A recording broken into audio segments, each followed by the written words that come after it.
پھر جب ہم نکلتے ہیں تو زمرد حسین سینیٹر ایک ایسے ان کا کلات پبلیشنگ جہاں بھی ان کے دو ان کا بیٹا بیٹھتا ہے، وہ وہاں پر جو ہے بیٹھکیں ہوتی تھیں جس میں گل خان نصیر بھی آتے تھے اور سیاسی لیڈر بھی آتے تھے. یہ تو وہ دور ہے جو 60s سے 70s کے ابتدا میں چلا. 70s میں آتے ہی ہوا یہ کہ ایک اچھی تبدیلی آئی، اگرچہ وہ بلوچستان کے حق میں اچھی نہیں تھی کیونکہ ذوالفقار علی بھٹو نے جو ہے وہ منتخب حکومت نیب کی جو ہے اس کے خلاف ایکشن کیا تھا اور پھر ایک بلوچ ریئیکشن بھی ہوا تھا. لیکن مجموعی طور پر علمی ادبی اعتبار سے پاکستان بھر میں صورتحال چینج ہوئی تھی. فیض، احمد فراز، منیر نیازی، قطعی شفائی اور بہت سے شہزاد احمد، ان کو اچھے اس میں ایڈجسٹ بھی کیا گیا. پاکستان نیشنل سینٹر کے کو بنی جس سے گورنمنٹ کی پبلسٹی ہوتی تھی، اور ساتھ ساتھ آرٹس کونسل، تو یہ ساری چیزیں جو ہیں وجود میں آئیں جو بعد میں قومی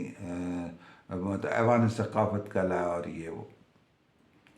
تو ان کے آنے سے ایک تو یہ تھے کہ ایڈجسٹ ہوئے، شاعر ادیب کو اس کی حوصلہ افزائی ہوئے، آگے بڑھے جنہوں نے کام کیے. ایک بات ہے کہ بھٹو صاحب نے جہاں ان شاعروں میں وہاں جو ہے حبیب جالب کمال کھا دیا. حبیب جالب کو آفر کی، بہت بلایا، جس وقت وہ اسٹرگل کر رہے تھے اس وقت بھی بلایا، لیکن ان کو کچھ اعتراضات تھے، خصوصاً فاطمہ جناح کی تحریک کے حوالے سے جو بھٹو کا کردار تھا انہیں پسند نہیں تھا. وہ نہیں گئے، نیشنل پارٹی اس وقت کے نیب میں رہے. انہوں نے کوشش بالکل بڑا، حالانکہ وہ جتنا فائدہ دوسروں شاعروں کو وہ اس سے زیادہ شاید اٹھا سکتے تھے اور ان کو زیادہ مراحت مل سکتی تھی، لیکن بہرحال وہ اس کے ساتھ اٹیچ رہے. یہ اب آپ دیکھیے کہ پھر دوسری پارٹیوں میں اور اگر گورنمنٹوں میں دیکھ لیں، اجمل خٹک نیب میں صوبہ سرحد میں ایک لٹریری شخصیت، بلوچستان میں گل خان نصیر وزیر تعلیم ہے نیب کے، اور پھر اسی طرح جو ہے حنیف رامے کو دیکھ لیں پیپلز پارٹی میں، پیپلز پارٹی میں پھر اتنے سارے شاعر ادیب حصہ، تو ایک اچھا انداز چل. تو نیشنل سینٹر میں ہفتے میں 2 پروگرام ہوتے تھے، گورنمنٹ کے اس کے اوپر ہوتے تھے، لیکن یہ ہے کہ اس میں اچھا یونیورسٹی بن گئی تھی.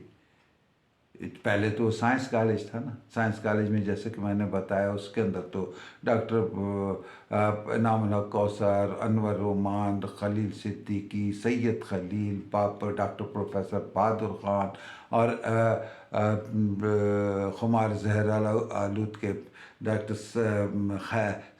سید خلیل، یہ سارے کے سارے لوگ تھے. یونیورسٹی بنی تو پروفیسر مشتبہ حسین، شمیم احمد، قرار حسین جو یہاں سائنس کالج کے گورنمنٹ کالج کے پرنسپل تھے، وہ وہاں پر وائس چانسلر ہوئے. تو پھر انہوں نے پلاٹ وہاں سے آئی. اسی طرح سحر انصاری اور پھر کوئٹہ کے اپنے خاتم مرزا، عین سلام، ادا شاد، نور محمد ہمدم، دوسرے شاعر بلوچ. اسی طرح جو ہے جب بلوچی اور پشتو اور براوی ڈپارٹمنٹ کھلے تو جو ہمارے سینئر موسٹ شاعر ادیب ان کا ایک اپنا تو ہم آہنگی ایک طرح سے، پھر Baloch academy, Pashto academy, Brahui society, یہ ساری کی ساری آہستہ آہستہ جو ہے وہ آگے جمال الدینی صاحب بھی ہیں، اس میں دوسرے بھی ہیں، پھر ایک اچھا انٹریکشن ہونے لگا. تو یہ تمام یہاں پر موضوعات یہی ادبی، سیاسی اور اس کے چلتے تھے،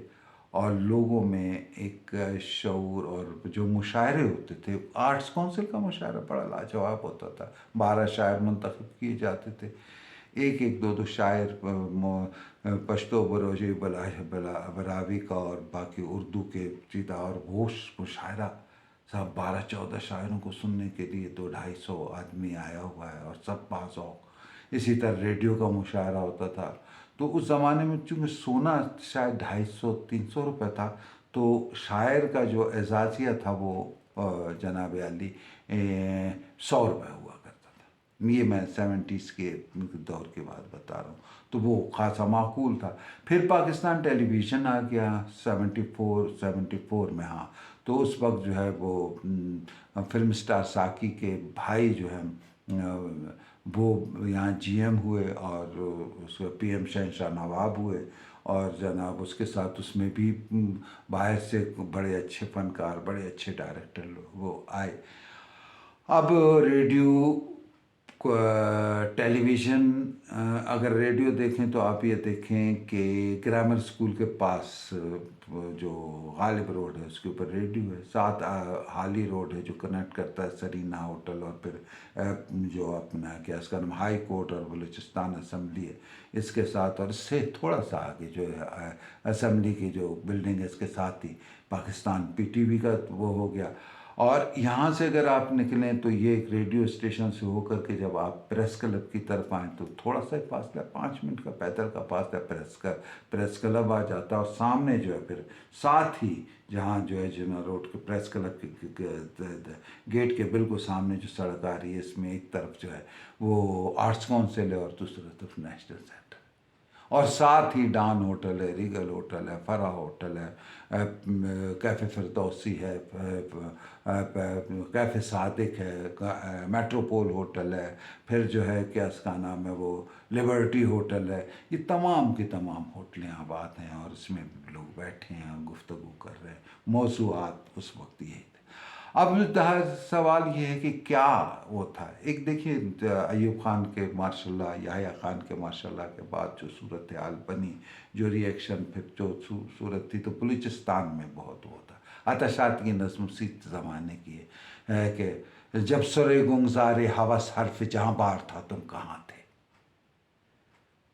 تو وہ جو ہم تھے آتش تغار اور تم تک نہ پہنچی کوئی لمب سانچ، یہ وہ زمانے میں وہ پنجاب اور سندھ کے وہ دانشوروں اور ان کے اوپر ایک ٹانٹ بھی تھی، ایک طنز بھی تھا کہ جو کچھ ہو رہا تھا بہرحال اسی انداز کی، لیکن یہ تھی گھٹن نہیں تھی، باوجود اس کے کہ ذوالفقار علی بھٹو بہت بڑے لیڈر تھے، ٹھیک ہے، لیکن بلوچستان میں وہ جو جمہوریت اور اس نے اپنے آخری خط جو بے نظیر کے حوالے سے جو کتاب ہے اس میں انہوں نے اعتراف کیا کہ ان سے یہ جو ہے انہوں نے جو کیا وہ مطلب اس پہ کسی حد تک ان کا پچھتاوا تھا، لیکن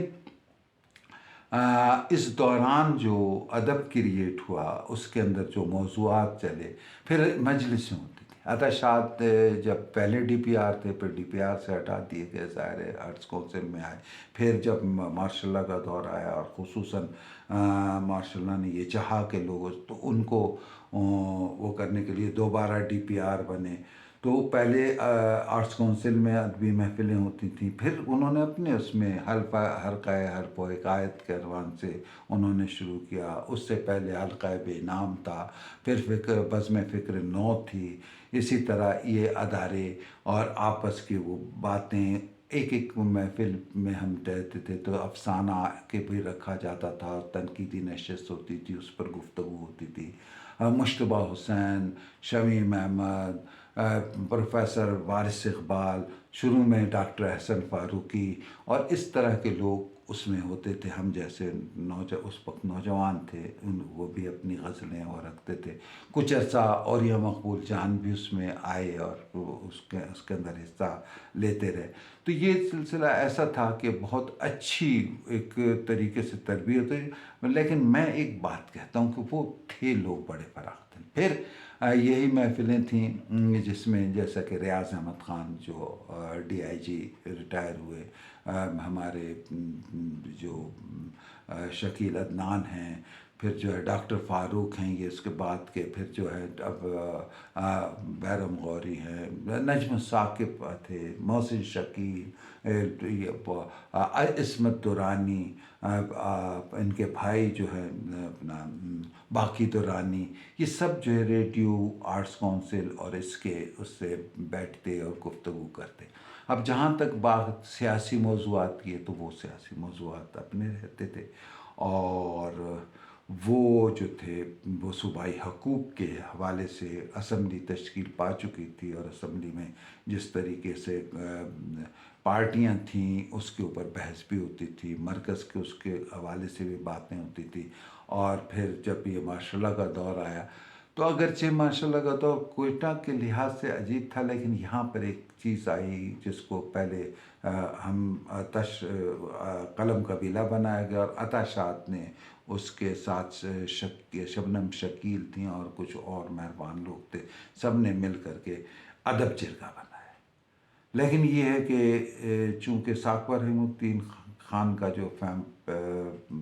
پس منظر ہے، ادبی پس منظر، وہ ذرا سالڈ تھا، لہٰذا وہ کوئی ایسی بات نہیں تھی کہ کوئی بہت بڑا ٹکراؤ ہوتا یا کوئی اس سے ہوتا، دونوں اپنے پیرالل جس کو سمجھیے جیسے متوازی چلتے رہے اور اس سے بھی بہت خوب انداز میں آگے بڑھا۔ لیکن 80 کی دہائی ختم ہو رہی تھی تو معاملات جو ہے بس پھر